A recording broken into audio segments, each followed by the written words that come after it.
안녕하세요. DJ 현희입니다. 오늘의 사연 시작해 보겠습니다. 안녕하세요.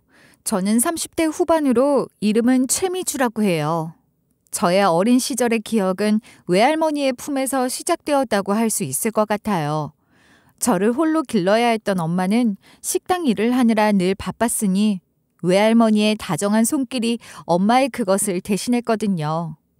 그렇다고 해서 엄마 사랑을 전혀 모르고 살았던 건 아니에요. 엄마는 늘 바빴지만 제게 사랑을 많이 주셨어요. 외할머니의 따뜻한 품과 엄마의 미소는 제 어린 날을 풍성하게 채워줬답니다. 엄마는 이른 아침부터 늦은 밤까지 식당에서 일하셨어요. 엄마가 직접 운영하는 엄마 식당이었으니 가능한 한 많은 일을 엄마가 해내려고 하셨거든요. 사람을 쓰는 것이 다 돈이기도 했고 또 뭐든 엄마가 직접 하는 것이 제일 미덥다고 생각하셨던 것 같아요. 그러니 엄마는 늘 지치고 피곤한 모습으로 집에 들어오셨는데 그러면서도 제 옆에서 이런저런 것들을 물어보고 제 이야기를 들어주려고 하셨어요. 저는 그렇게 엄마랑 둘이 나란히 누워서 얘기하는 밤 시간을 참 좋아했어요. 우리 딸, 오늘은 어린이집에서 뭐 배웠어? 응, 오늘은 미술 시간이 있었는데 선생님이 내가 그린 그림이 근사하다고 하셨어. 진짜? 어디? 그 그림 지금 어디 있어? 지금은 없지. 어린이집 벽에 걸려있는걸? 그래, 엄마도 우리 딸이 그린 그림 보고 싶은데 나중에 꼭 보여줘. 그럼 그럴 거야. 다음 주에 엄마와 함께하는 시간에도 엄마는 못 오는 거지? 외할머니한테 그 그림 먼저 보여드릴 테니까 엄마는 나중에 봐.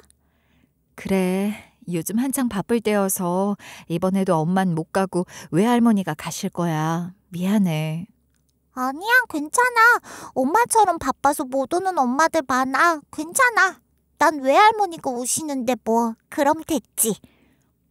그렇게 저랑 이야기를 나누는 동안 엄마는 언제나 따뜻하게 저를 바라보셨지만 동시에 그 두 눈에는 피로도 가득했죠.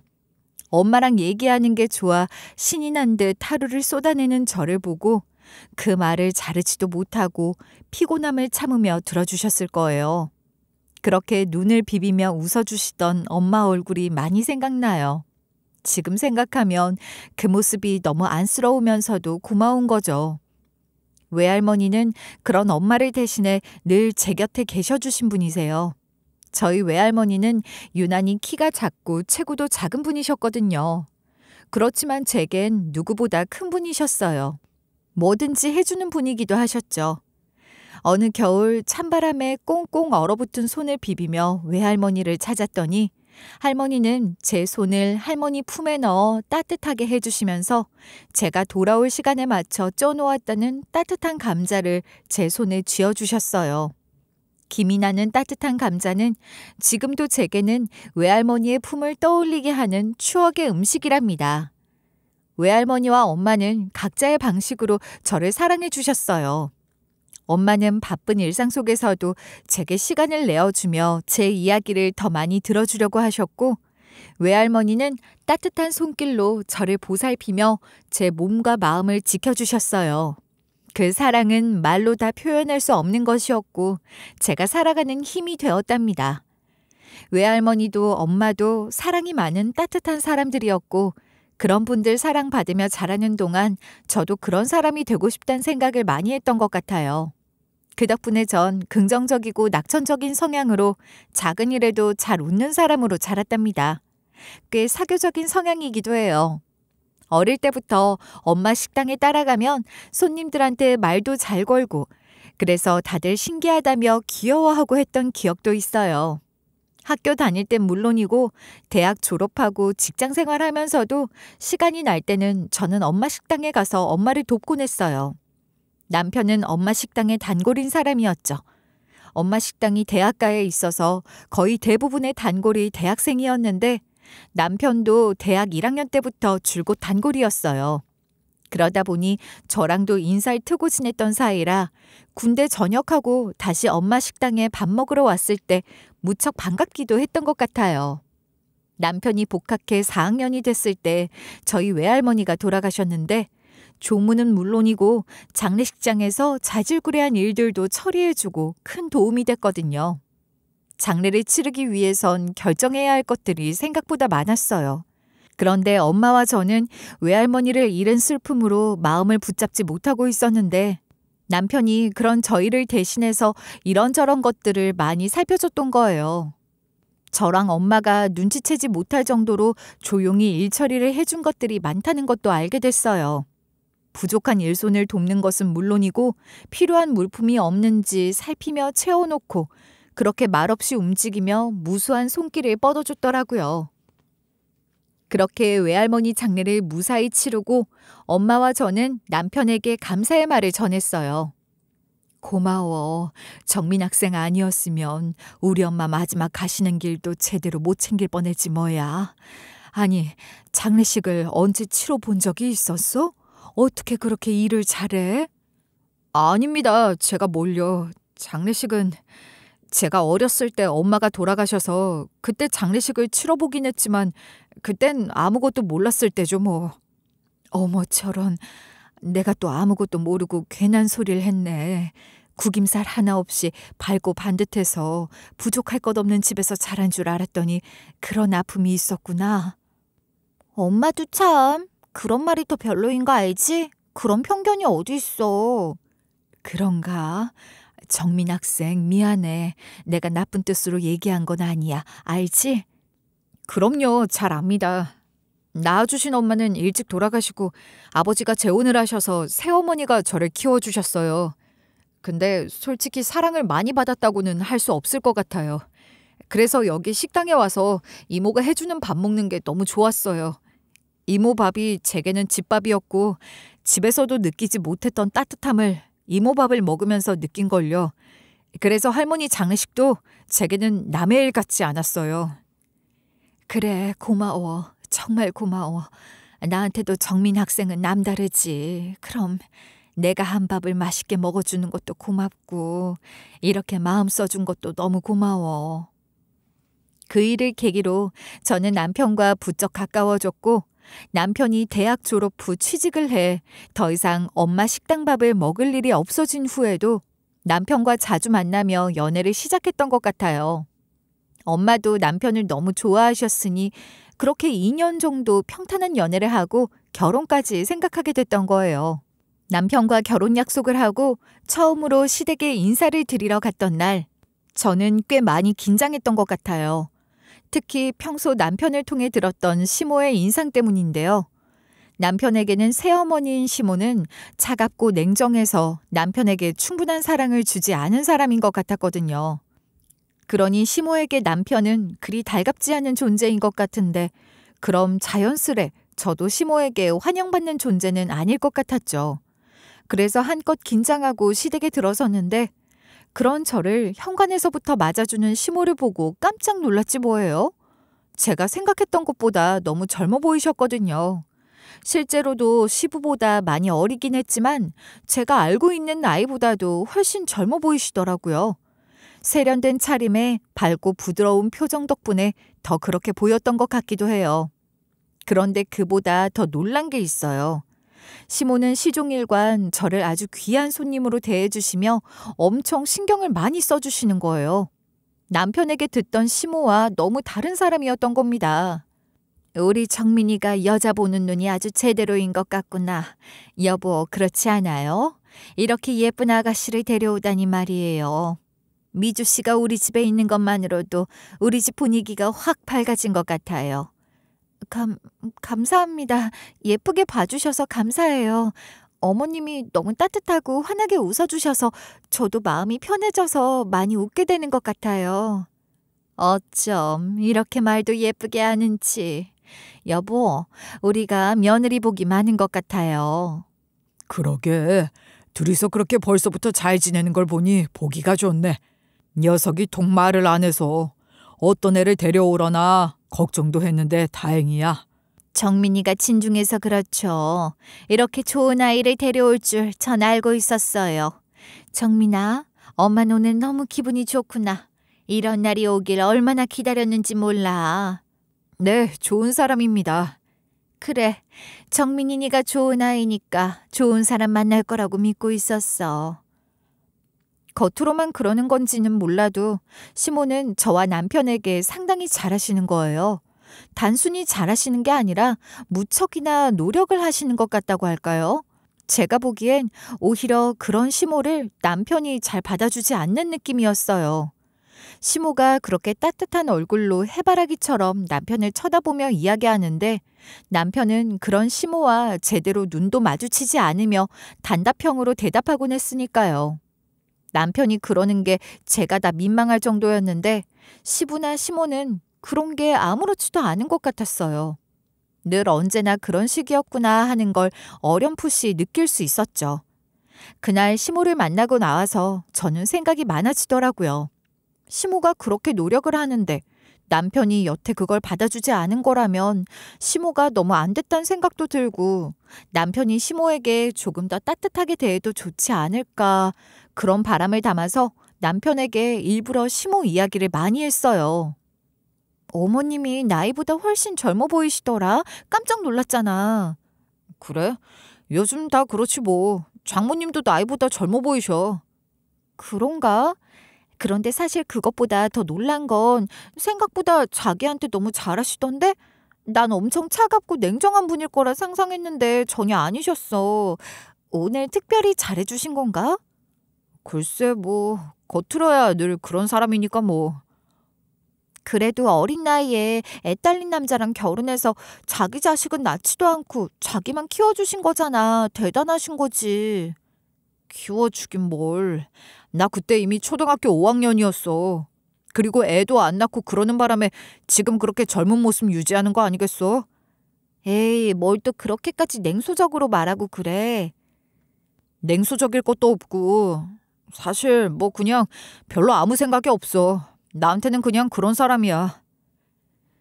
남편이 시모에게 조금 더 잘해주면 좋겠다는 생각으로 뭔가 조금 더 이야기를 해보고 싶었는데 남편의 태도가 너무 차가워서 더 말을 붙여보지도 못했어요.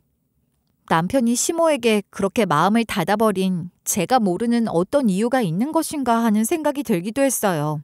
제가 모르는 상처가 있는 거라면 제가 그런 식으로 강요할 수 있는 문제는 아니라고 생각했고 때가 되면 남편이 이야기를 해줄 거라고 생각했어요.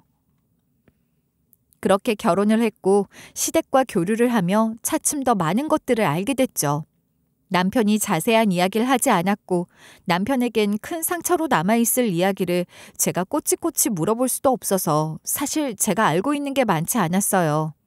그저 남편의 친모가 병으로 돌아가시고 시부가 지금의 시모와 재혼했단 정도의 말이에요. 그런데 알고 보니 시모가 남편 친모가 다니던 병원의 간호사였다고 해요. 그러다 보니 아무래도 남편의 반발심이 커졌던 게 아닌가 그렇게 생각이 들더라고요. 충분히 그럴 수 있잖아요. 한창 예민하던 시기였으니 더 그랬을 것 같아요. 시모 또한 자신을 향한 남편의 차가운 태도를 그렇게 이해하려고 하는 것 같았고 어느 정도는 마음의 빚을 갖고 남편에게 잘하려고 하는 것 같았죠. 결혼해서 더 가까이에서 남편과 시모의 관계를 지켜보니 더더욱 남편과 시모 사이가 나아지길 바라는 마음이 커지더라고요.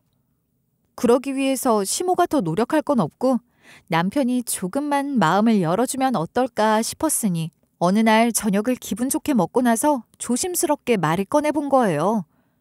낮에 어머니랑 통화했는데 자기 걱정 많이 하시더라. 이맘때면 꼭 감기를 한다면서 챙겨 먹이면 좋을 것들도 알려주시고 그러셨어. 어머니 진짜 좋은 분이신 것 같아. 그냥 그러는 거지 뭐. 에이, 어머니처럼 하시는 거 쉬운 거 아니야. 자기야, 내가 보기엔 어머니가 진심으로 자기한테 잘하려고 노력하시는 것 같거든. 자기가 조금만 더 마음을 열어보면 어떨까? 그게 자기가 생각하는 것처럼 그렇게 간단한 게 아니야. 그 사람 입장에선 나한테 미안하니까 그렇게라도 하면서 자기 만족하는 거겠지. 그걸 내가 받아줘야 할 이유는 없어. 혹시 말이야, 무슨 특별한 이유가 있어? 자기가 어렸을 때 어머니가 무슨 큰 실수 같은 걸 하신 게 있나 해서 말이야. 어릴 때 받은 상처가 아직 남아있는 거야? 그런 거 없다고 했잖아. 그냥 마음이 안 가는 거야. 애써 바꾸려고 하지 마. 그래도 자기가 진짜 조금만 마음을 열어주면 훨씬 더 좋아질 것 같아서 말이야. 어머니도 말씀은 안 하셔도 얼마나 서운하시겠어. 자기야, 이런 얘기 나 좀 불편해. 미안한데 그런 얘기 하지 말자. 남편은 고개를 돌리며 무거운 분위기를 만들더니 더 이상 이야기하지 말라는 듯이 TV를 켜고 채널을 돌리며 입을 닫아버렸어요. 남편은 시모 이야기를 꺼내는 것조차 꺼리니 그런 태도에 저도 더는 말을 잇지 못하고 말았죠. 이후로도 남편이 기분 좋을 때를 노려 몇 번이나 더 시모와 좀 더 잘 지내면 좋겠다는 이야기를 하거나 시모에게 뭘 해드리자는 이야기 같은 걸 해봤지만 남편의 태도는 늘 같았어요. 시모 이야기만 꺼내면 바로 얼굴이 굳어지니 저도 더 이상은 노력을 하는 게 힘들더라고요. 그렇게 포기를 했던 것 같아요. 남편은 시부 앞에서도 시모에게 기본적인 예의만 지켰고 시부가 없을 때는 아예 무시하거나 때로 시모에게 상처가 될 수도 있는 말들을 함부로 하기도 했어요. 제가 너무 죄송하고 민망할 정도였고 시모가 안 됐다는 생각이 들어서 저는 그런 마음으로라도 시모에게 잘하려고 했죠. 남편이 함께가 아니어도 저 나름으로 시모에게 제 마음을 표현할 수 있는 방법은 많이 있잖아요. 그렇게 지내는 동안 제게 새 생명도 찾아왔답니다. 손주를 너무 바라셨던 시부가 특히 제가 임신한 것을 너무 반가워하고 좋아하셨는데 손주가 태어나는 것도 보지도 못하고 시부가 돌아가신 거예요. 평소 그리 표현이 많으신 분이 아니셨는데 제가 임신했다는 이야기를 들으시곤 어떻게 보면 제 남편보다 훨씬 더 좋아하시며 표현도 많이 해주셨거든요. 그랬던 시부의 모습이 눈에 선한데 장례를 치르고 있다는 게 너무 안타깝고 슬펐던 것 같아요. 무거운 마음으로 조문객들을 맞이하고 빈소를 지키는 동안에도 몇 번이나 뱃속의 아이가 느껴지곤 했는데 그때마다 복잡한 감정이 얽히는 것 같았어요. 기뻐할 시간도 충분하지 않았을 정도로 갑자기 찾아온 이별. 제 아이에겐 할아버지가 계시지 않는다는 쓸쓸함. 그런 것들이 저를 더욱 먹먹하게 하는 것 같았습니다. 시부의 장례식은 제게 여러모로 많은 생각이 들게 했어요. 그런데 그런 중에 좀 다른 의미로 찜찜한 일이 하나 있었거든요. 제가 온 매무새를 좀 만지려고 가족실에 들어갔는데 그곳에 남편과 시모가 있었고 제가 들어서니 순간적으로 공기가 싸해지는 기분이 드는 거예요. 왜 그런 거 있잖아요. 뭔지 모르겠지만 공기가 확 바뀌는 것 같은 느낌이요. 그런 육감은 틀리는 법이 없잖아요. 그 당시엔 저도 당황을 했던 건지 그냥 그렇게 넘어가긴 했는데 생각할수록 너무 이상한 거예요. 그도 그럴 것이 평소 시모와 말도 섞기 싫어하고 시모 이야기를 꺼내는 것도 싫어하는 남편이 시모와 단 둘이 그 좁은 공간에 있었다는 것도 이상하고 그 분위기는 대체 뭐였냐는 말이죠. 아무리 생각해도 둘이 거기 있을 이유가 없는데 별별 생각이 다 들었어요.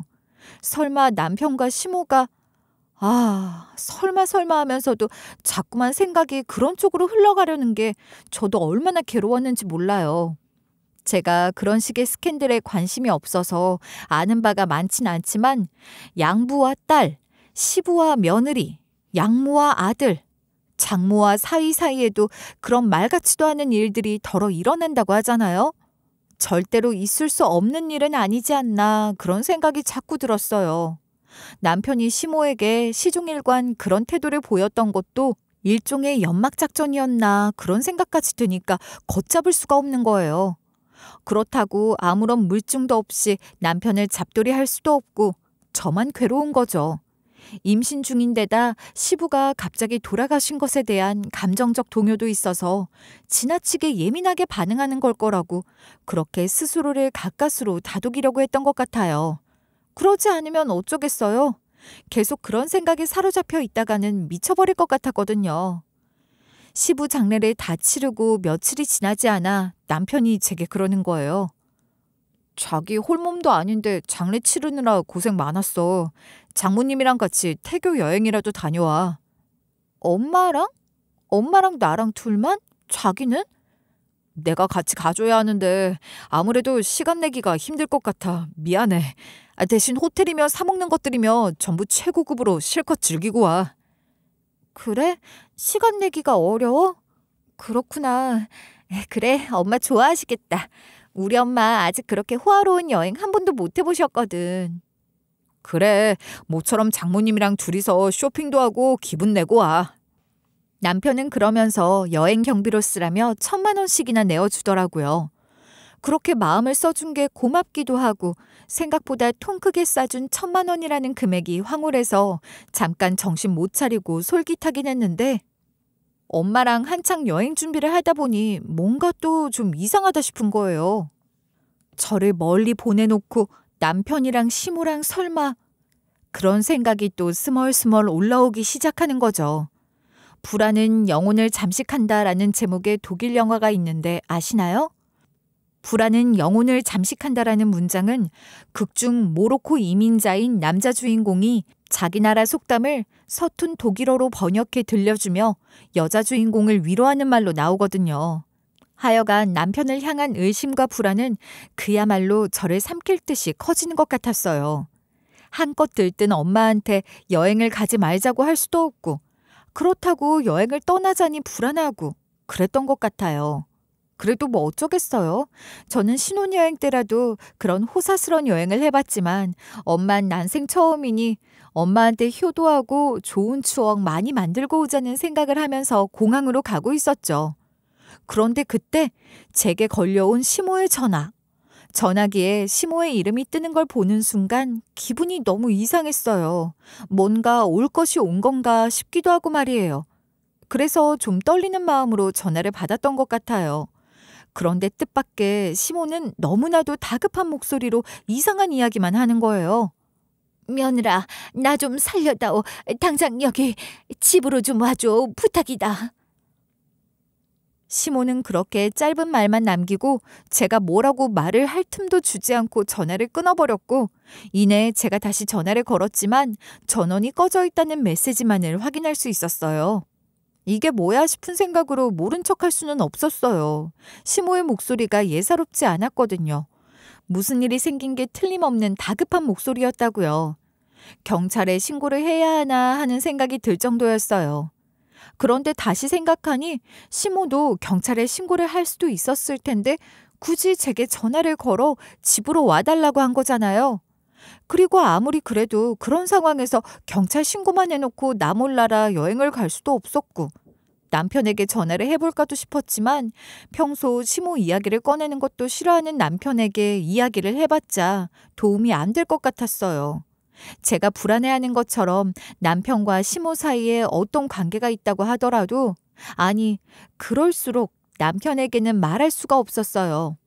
어쩔 수 없이 일단 엄마에겐 공항에 가서 수속을 마치고 상황을 좀 보라고 하고 저만 시댁으로 달려갔죠. 혹시라도 수습이 빨리 되면 어떻게든 여행을 갈 생각이었으니까요. 시댁에 도착해 문을 열고 현관에 들어선 순간 저는 숨이 턱 막히는 것 같았습니다. 현관엔 제게 너무나도 익숙한 남편의 구두가 가지런히 놓여 있었거든요. 일이 많아서 태교 여행 같이 갈 시간도 없이 바쁘다더니 이 시간엔 여긴 왜 와 있는 건지 순간 가슴이 쿵 내려앉았죠. 불길한 예감이 온몸을 휘감았어요. 제가 설마 하며 꾹꾹 눌렀던 그 최악의 시나리오가 사실이었던 것인가. 시모는 제게 그것을 확인이라도 시켜줄 작정으로 일부러 부른 것일까. 별별 생각이 다 들었고 곧 마주하게 될 그 끔찍한 광경에 어떻게 대처해야 할지 온갖 복잡한 생각들과 불안함을 안고 집 안으로 들어갔어요. 집안은 이상하리만큼 정적에 휩싸여 있었는데 뭔지 알 수 없는 낯선 긴장감과 싸늘한 공기가 괜히 등줄기를 서늘하게 하는 것 같기도 했습니다.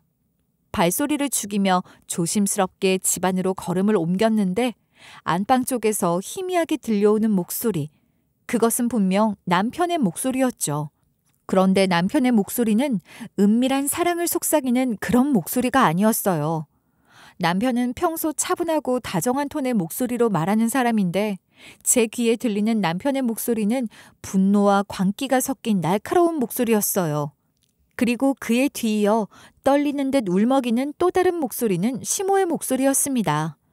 저는 주저앉을 것 같은 다리를 힘겹게 이끌어 안방으로 다가갔어요. 문틈으로 안을 엿본 순간 저는 제 눈앞에 펼쳐진 믿을 수 없는 광경에 넋이 나가버렸습니다. 여행이고 뭐고 아무것도 생각할 수 없는 백지 상태가 되어 경악할 수밖에 없었어요. 안방 한가운데 시모는 두 손이 묶인 채 의자에 앉혀져 있었고 그 맞은편에는 남편이 마치 고문관이라도 되는 듯한 모습으로 시모 앞에 앉아 잡아먹을 듯이 내려다보며 몰아세우고 있었어요. 더 기가 막히는 건 남편의 손에는 회초리 같은 게 들려 있었는데 남편이 직접 만든 것인 듯한 거예요. 남편은 그걸 무섭게 휘두르며 시모를 몰아세우고 있었는데 그 기이한 광경을 보고 더 이상 몸을 숨기고만 있을 수는 없었죠. 이게 대체 무슨 짓이야? 이게 다 뭐야? 지금 뭐 하는 거냐고? 아니, 자기가 어떻게 지금쯤 공항에 있어야 하지 않아? 뭐야, 당신이야? 당신이 이 사람한테 전화하라고 한 거야? 그래, 어머님 전화 받고 달려온 거야. 이런 미친 광경을 보게 될 거라고는 상상도 못했지만 그냥 여행을 갈 수는 없었지. 이게 다 뭔지 빨리 말해. 남편은 갑자기 들이닥친 저를 보고 흠칫 놀라는 듯 했으나 이내 싸늘한 표정이 되어 다시 시모를 무섭게 노려봤고 더욱 거칠게 몰아세우더군요. 그 모습은 제가 아는 남편의 모습이 아니었을 뿐더러 제정신인 사람이라고 볼 수 없는 그야말로 미친 사람의 모습이었어요. 감히 내 와이프를 여기 끌어들여? 오늘 내가 아주 끝장을 보게 해주겠어. 정민아, 제발 그만해. 그만해라. 그 가증스러운 입에 내 이름 올리지 마. 내 이름 부르지 말라고. 당신이 내 이름 불러댈 때마다 얼마나 괴로웠는지 알아? 뭐 하는 거야? 제정신이야? 일단 어머니부터 풀어드리고 이야기해. 자기는 몰라. 아무것도 모른다고. 이 여자가 한지 너는 몰라. 그러니까 넌 빠져있어. 남편은 제게도 싸늘하고 날카로운 목소리로 말을 하더니 손에 쥐고 있던 그 무시무시하게 생긴 회초리 같은 걸 휘두르며 시모를 다시 다그치기 시작했어요. 금방이라도 그걸로 시모를 내리칠 것만 같았고 저는 더 이상 지켜볼 수 없었죠. 저는 남편이 막 그 회초리를 들고 내려치려는 순간 온 힘을 다해 제 몸을 던져가면서까지 남편에게 달려들어 필사적으로 막으려고 했어요. 홀몸도 아닌 제가 그렇게까지 했는데도 그럴수록 남편은 점점 더 난폭해지고 아예 이성의 끈을 놓아버린 사람 같더라고요. 완전히 다른 사람이 된 남편이 너무 무서워서 경찰에 신고라도 하려는 순간 시모가 제발 그만하라며 큰 소리로 울부짖기 시작하는 겁니다. 그전까지 침묵으로 일관하던 시모가 그런 식으로라도 반응을 보이니 남편은 이내 흥분을 가라앉히고 시모 맞은편에 앉더니 다시 취조하듯 시모를 보며 냉소적인 말들을 쏟아냈어요. 이어 시모가 하는 말을 듣고 저는 더욱 놀라게 됐습니다. 시모의 간절하면서도 조심스러운 목소린 가늘게 떨리고 있었지만 두려움을 품은 목소리는 아니었어요. 그보다는 오히려 어떤 확신을 갖고 있는 듯했죠. 내가 알아. 네가 얼마나 힘들었는지, 얼마나 외롭고 아팠는지 내가 알아. 헛소리 집어치워. 당신이 알긴 뭘 알아. 너를 낳아주신 엄마는 마음이 많이 아픈 분이셨어. 그분이 너한테 그러셨던 건 아파서 그러신 거야.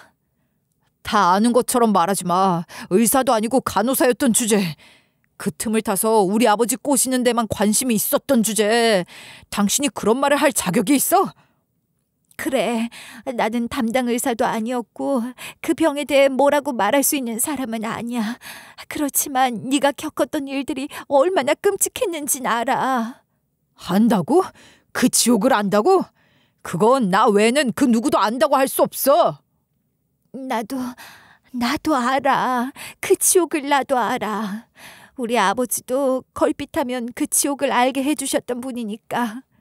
물론 우리 아버진 너를 낳아주신 분처럼 마음이 아픈 병을 알았던 것도 아니야. 그저 술에 취한 악마였지. 어줍지 않은 소리로 나를 흔들려고 하지 마. 내가 그딴 소리에 솔직할 것 같아? 너를 돕고 싶어. 네가 나를 어떻게 생각하든 나는 네가 안쓰러워. 지금이라도 네 상처를 치료해야 해. 그럴 수 있어. 치료? 웃기고 있네. 당신이 뭔데 그딴 소리를 해. 나를 내 인생을 망친 건 당신이야. 정민아, 제발 그러지 마. 너를 힘들게 한 건 널 낳아준 분이셨지 내가 아니야.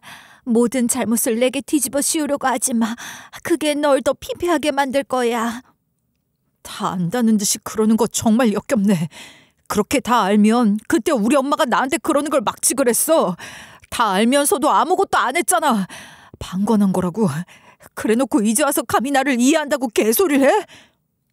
병원에서는 최선을 다했어. 아버지는 물론이고 담당 선생님을 비롯해서 우리 모두가 너희 엄마 상태가 나아지길 바랐어. 그렇지만 그렇게 되지 않았어. 참 쉽게 말하네. 잘 안 됐으니 어쩌라고 이거야? 그딴 소리는 변명도 안 돼. 내가 불쌍해. 불쌍한 척을 한 거지. 아버지 앞에서 나를 걱정하는 척하면서 가짜 엄마 흉내를 냈던 거야. 내가 모를 줄 알아? 나는 진심으로 너를 보듬고 싶었다. 돕고 싶었어. 그 마음은 지금도 같아. 내가 해줄 수 있는 게 있다면 다 해주고 싶다. 정말이야. 그래? 그렇다면 지금처럼 이렇게 나한테 당하면서 살아. 평생 내가 괴롭히는 걸 참으면서 살란 말이야. 정민아, 그건 너를 더 병들게 하는 일이야. 나는 네 엄마야. 네가 뭐라고 해도 나는 네 엄마로서 네가 더 나빠지는 걸 그대로 둘 수는 없어. 정민아, 그러니까. 닥쳐. 필요 없어. 필요 없다고. 한마디만 더 하면 가만히 있지 않을 거니까 제발 닥쳐. 그랬던 겁니다. 남편은 돌아가신 친모에게 비인간적인 대우를 당하며 어린 시절을 보냈던 거예요. 저는 남편이 그런 트라우마를 갖고 있는 것을 전혀 알지 못했죠. 남편은 그 누구에게도 그런 상처를 드러내지 않고 혼자서 키워가며 비뚤어진 방법으로 그것을 시모에게 표출하며 살았던 거예요. 지금의 시모는 남편 친모가 다니던 신경정신과 간호사였기에 당시 남편 친모의 상태나 어린 남편이 당한 일들을 잘 알고 있었고 누구보다 안쓰럽게 생각하는 사람이었어요. 남편을 돕고 싶어하는 시모의 진심을 저는 알 것 같았습니다. 너무 느껴졌어요.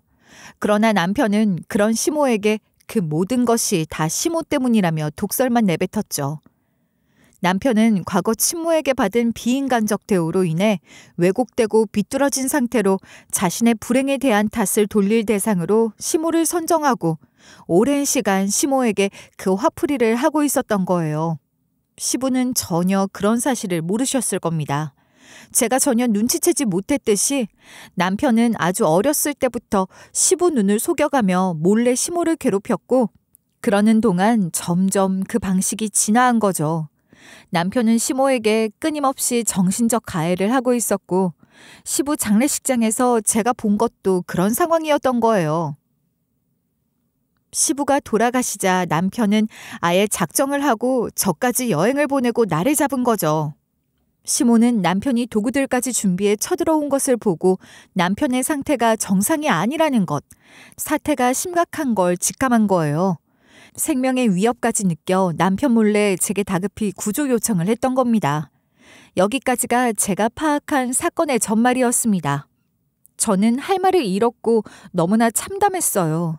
차라리 제가 그토록 불안해했던 것처럼 남편과 시모가 부적절한 관계라는 걸 제 눈으로 확인하게 되는 상황이 나을지도 모른다는 생각까지 들었어요. 그런 거라면 아무 미련 없이 미친 것들이라고 실컷 욕이라도 해주고 제목 챙겨 이혼하면 그만이니까요.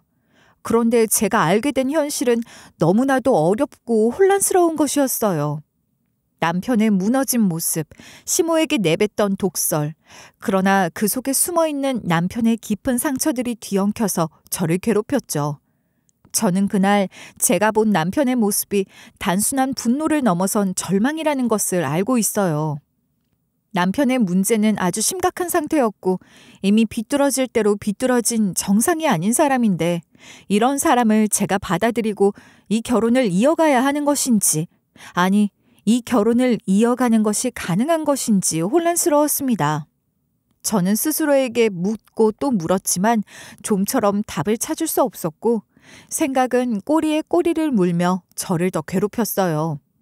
남편이 저를 속였다는 것, 제가 알던 다정하고 성실한 남편의 모습 뒤에 이렇게 깊고 처절한 어두운 비밀이 숨겨져 있다는 것이 충격적이었던 것만큼 과연 그것을 제가 감당할 수 있을지 그런 생각을 지울 수 없었죠. 그러나 동시에 다른 기억들도 함께 떠올랐어요. 남편은 정말 나쁜 사람일까? 정말 나를 속이려고 한 걸까? 저는 그 옛날 저희 엄마 식당 단골이던 남편의 모습을 떠올렸어요. 엄마 식당에 매일 오던 그 대학생을 말이에요. 엄마와 외할머니에게 늘 살가웠던 모습, 무거운 식자재 박스를 말없이 들어 옮겨주던 모습이 떠올랐고 외할머니 장례식에서 묵묵히 굳은 일을 처리해주던 모습도 떠올랐죠. 상주처럼 움직이며 엄마와 제가 감당하기 힘든 것들을 다 맡아주던 그 모습이 선명하게 떠올랐고 저와 엄마에게만큼은 여전히 다정한 사람이었던 남편의 모습들이 너무 많이 떠올랐습니다. 그런 사람이 정말 나쁜 사람일 수 있을까요? 저는 곰곰이 생각했어요. 그리고 남편은 그저 아픈 사람일 뿐이란 생각을 했습니다. 나쁜 사람이 아니야. 아픈 사람일 뿐이야. 저는 나지막히 저 스스로에게 속삭였어요. 남편은 저를 속이려던 게 아니라 아마도 제게조차 그 상처를 드러내어 보여주는 걸 두려워했을 거예요. 저는 누구보다 남편에게 제가 알지 못한 상처가 있다면 그걸 알고 싶었고 온전히 받아들이고 싶었던 사람이었음에도 불구하고 제가 마주한 남편의 상처가 낯설고 무섭기도 했거든요. 그러니 그런 일을 어린 시절부터 겪어온 남편에겐 그게 얼마나 힘든 일이었을까 싶은 생각도 했어요. 그야말로 트라우마였을 거라고 말이에요. 그리고 절대 쉽게 생각할 수 없는 것이 또 하나 있었죠. 제 뱃속의 아이 말이에요. 이제 곧 세상에 나올 남편과 저의 첫 아이.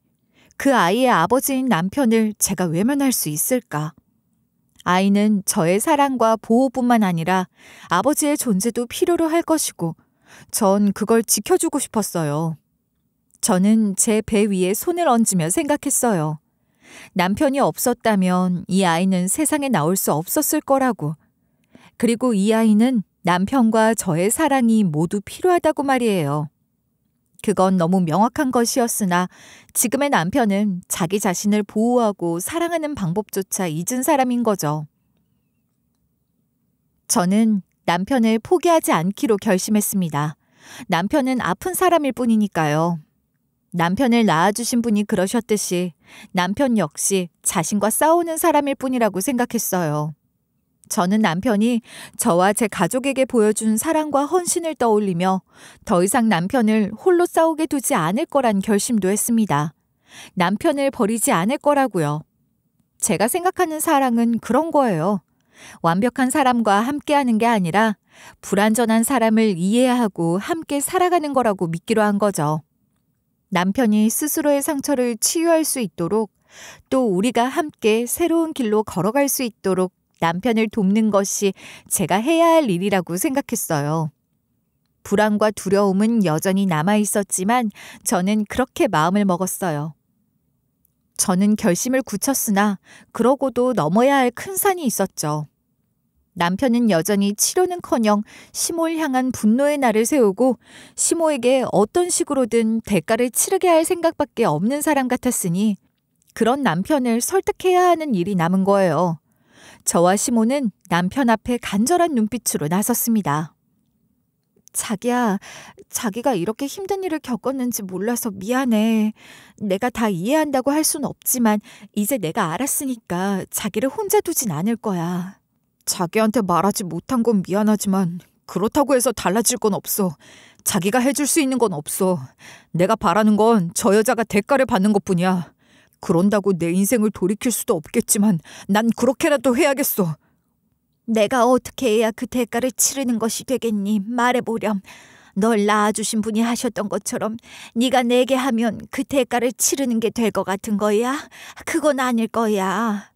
그래 자기야, 그건 아니야. 그런 식으로 해선 자기한테 더 큰 상처만 남게 될 거야. 달리 방법이 없잖아. 나는 그렇게라도 해야겠어. 그러지 마. 그건 자기를 더 망치는 짓이야. 더 망가질 뿐이라고. 자기는 아픈 거야. 자기를 낳아주신 분이 그러셨던 것처럼 아픈 거라고. 그러니까 우리 치료받자. 병원은 해주는 게 없어. 엄마도 병원에 그렇게 다녔지만 달라지는 게 하나도 없었어. 오히려 더 심해지는 것 같았지. 그때랑 지금은 또 달라. 그리고 자기한텐 내가 있잖아.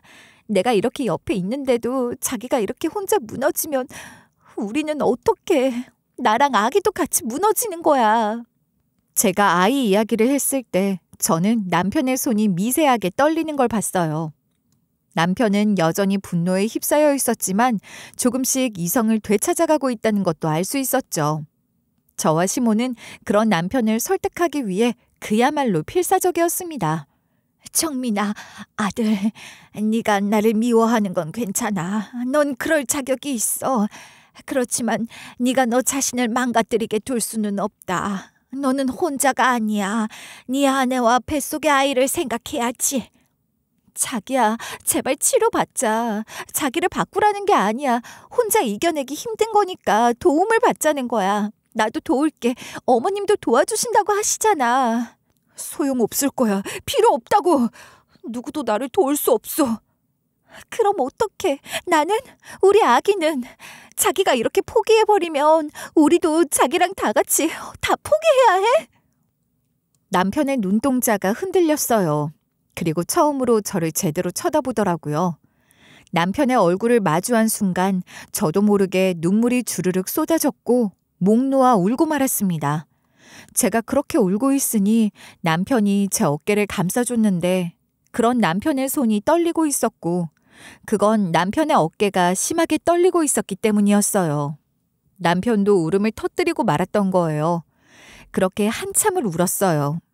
저는 남편이 그렇게 울음을 터뜨리는 것이 긍정적인 신호라고 생각했고 제 예상이 맞았어요.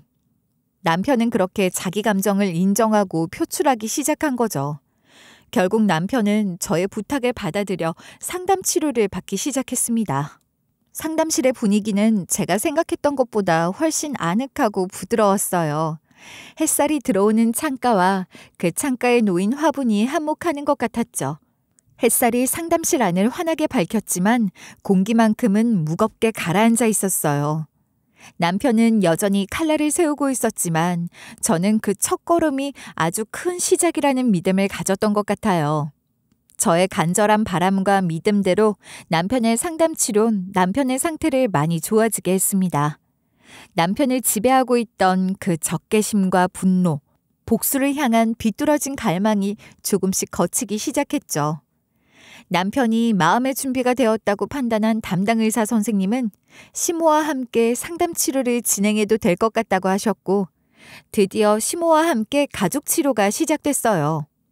다음 단계로 나아간 것이니 그것만으로도 다행이라고 생각했는데 생각보다 진전이 빨라서 저도 놀랐어요. 오늘은 가족분들과 함께 편안하게 대화해보는 시간을 가져볼 거예요. 늘 그렇듯이 꼭 해야 하는 건 아무것도 없으니 힘들다면 언제든 멈춰도 괜찮아요. 알겠죠? 네, 힘들면 말씀드릴게요. 그럼 오늘은 정민 씨 어릴 적 기억에 대해 조금 더 이야기해 볼까요? 괜찮을까요? 언젠가는 해야 할 이야기라고 생각하고 있습니다. 네, 괜찮아요. 네, 좋아요. 어릴 적 기억 중 가장 힘들었던 건 뭐였나요? 엄마가 엄마는 아팠어요. 아파서 저를 미워했던 것 같아요. 정민 씨가 엄마를 이해하려는 마음이 느껴지네요. 좋아요. 그런데 나는 정민 씨의 마음도 듣고 싶어요. 정민 씨 엄마 말고 정민 씨의 마음은 어땠나요?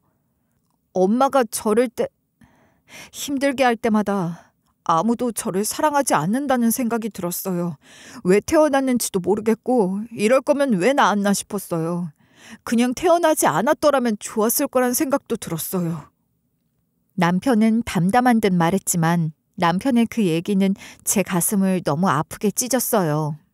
남편의 어린 시절의 아픔이 제게도 고스란히 전해지는 것 같아서 너무 고통스러웠죠. 그렇게까지 아픈 이야기를 꼭 끌어내야 하는 건지 제가 더 힘들었던 것 같아요. 시모도 마음이 많이 아프신지 조용히 눈물을 훔치시더라고요. 그랬군요. 그렇게 느낄 수밖에 없었을 것 같아요. 돌아가신 어머니 외에 다른 어른들과의 기억은 어땠나요? 아버지, 아니, 새엄마는 항상 나를 불쌍하게 쳐다봤어요. 지나치게 잘해주려고 하는 것도 역겨웠어요.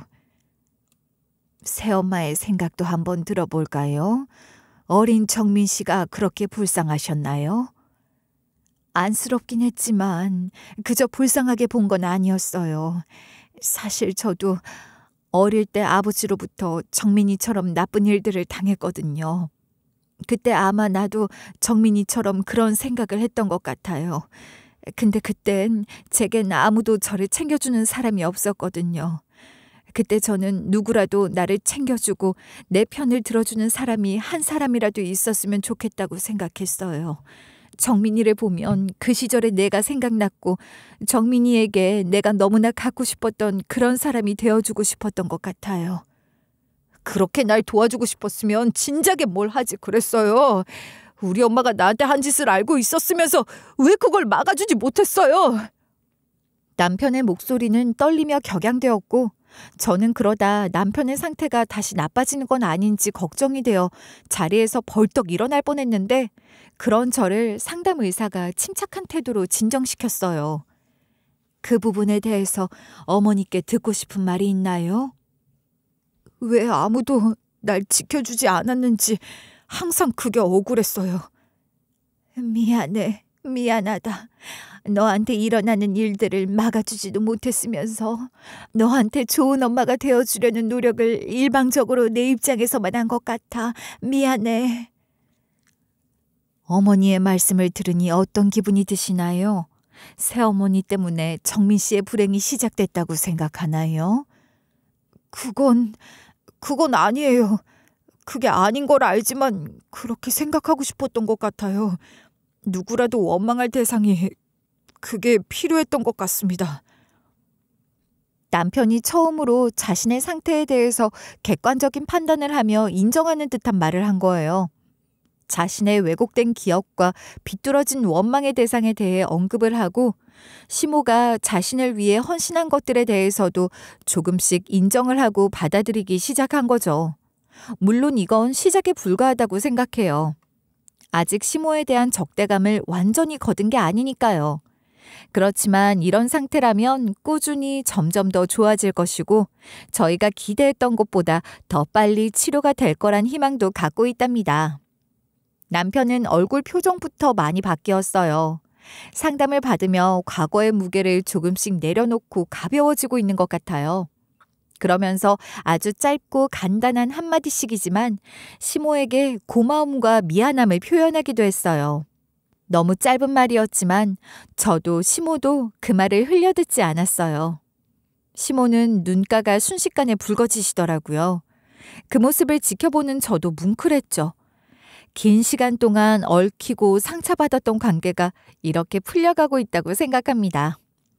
곧 태어날 뱃속의 아이가 남편에게 큰 동기부여가 된 것 같기도 해요. 남편은 뱃속의 아이 이야기를 할 때면 예전의 모습을 완전히 회복한 것 같거든요. 우리 아이를 외롭지 않게 키우고 싶다는 생각이 남편도 저만큼이나 간절한 것 같아요. 육아책을 펴놓고 꼼꼼히 읽기도 하고 아이를 위한 작은 물건 하나하나를 고르며 설레는 표정을 감추지 못한답니다. 저희는 그렇게 부모가 될 준비를 하고 있어요.